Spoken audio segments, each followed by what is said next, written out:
2025-এর রোজার ঈদে আসছে জিতের পরবর্তী ছবি লায়ন। এমনটাই জানিয়েছেন ছবির পরিচালক রায়হান রাফি তার সোশ্যাল মিডিয়া প্ল্যাটফর্মে। Hi, this is Hostolipi originals. এখন আপনাদের সাথে জিতের ছবি লায়ন নিয়ে বেশ কিছু আপডেট দেব।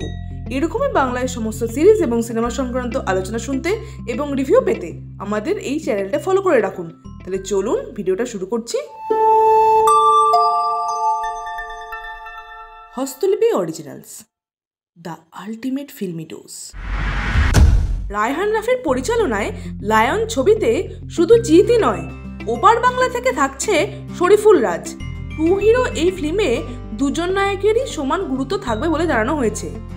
আগে শোনা গেছিল যে নিশোকে এই ছবির ভিলেন হিসেবে কনসিডার করা হয়েছিল, কিন্তু নিশোর ওই সময় অন্য এক ছবি আসবে বলে নিশো এই প্রজেক্ট থেকে সরে দাঁড়িয়েছে। তাহলে কি চঞ্চল চৌধুরী এই ছবির ভিলেন? সময়ই বলবে এর উত্তর। দুই বাংলা থেকে দুই নায়ক থাকলেও নায়িকারা হবেন বাংলাদেশেরই, এমনটাই জানা যাচ্ছে গোপন সূত্রে। এই ছবির 65% শুটিং হবে বঙ্গোপসাগর অঞ্চলে। স্পিড বোট, হেলিকপ্টারে শুটিংয়ের অ্যাকশন সিকোয়েন্স শুট করা হবে বলে জানানো হয়েছে। ছবির চিত্রনাট্য লেখার কাজ করেছেন রায়হান রাফি নিজে এবং নিজামউদ্দৌলা। এই বিগ বাজেট অ্যাকশন ছবিতে শোনা যাচ্ছে 3টি প্রোডাকশন হাউস থাকবে। এপার বাংলা থেকে শ্যাডো ফিল্মস এবং ওপার বাংলা থেকে জার্জ মাল্টিমিডিয়া এবং আরও একজন। শোনা যাচ্ছে এই ছবির বাজেট তুফানকেও হার মানাবে।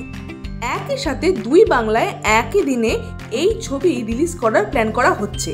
সবচেয়ে ইন্টারেস্টিং আপডেট হলো পরিচালক রায়হান রাফি তার সোশ্যাল মিডিয়া প্ল্যাটফর্মে জানিয়েছেন লায়নের সঙ্গে তুফানের একটা ক্রস ওভার তিনি প্ল্যান করছেন। এর সাথে তিনি এটাও জানিয়েছেন লায়ন ছবিটা একটা ফ্র্যাঞ্চাইজ ফিল্ম হতে চলেছে, অর্থাৎ লায়ন 2 ও 3ও আসবে। এই আপডেটগুলো শুনে আপনাদের কি মতামত অবশ্যই কমেন্টে লিখে জানান, আর আমাদের এই ভিডিওটা লাইক করতে মিস করবেন না প্লিজ।